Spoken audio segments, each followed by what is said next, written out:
还有1名维吾尔学者被关进集中营，又有1名维吾尔学者被关进中国政府在东突厥斯坦建立的所谓教育转化营。新疆文化杂志前总编辑、著名的编辑和作家库尔班马穆提被当局带走，并关进集中营。据悉，他关押在集中营是因为他去年访问美国，探访他多年未见的儿子。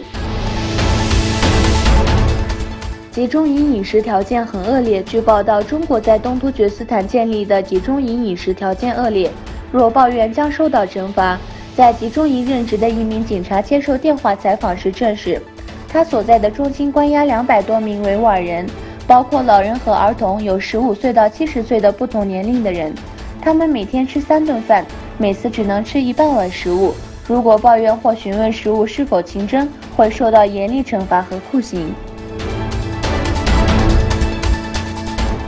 巴基斯坦向 IMF 申请紧急援助。综合媒体10月10日报道，巴基斯坦财政部长欧马尔8日发表视频讲话，宣布该国将向国际货币经济组织申请紧急援助，以缓解该国的经济困境。《华尔街日报》认为，巴基斯坦向 IMF 申请援助解决经济问题，却让中国人丢脸了。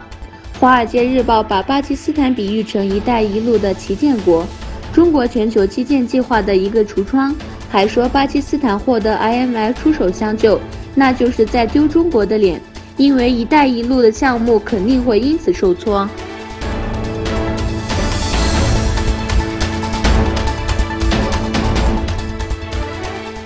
中国经济放缓，由于与美国的政治紧张局势进一步扩大，中国的国家货币元已经贬值到更低的水平。人民币总美元即期周二收跌100点，破6.92元，并创自2017年1月11日以来的近21个月新低，逆转了稍早盛世，成交亦明显放量，中间价则跌破6.90元关口，刷新近17个月新低。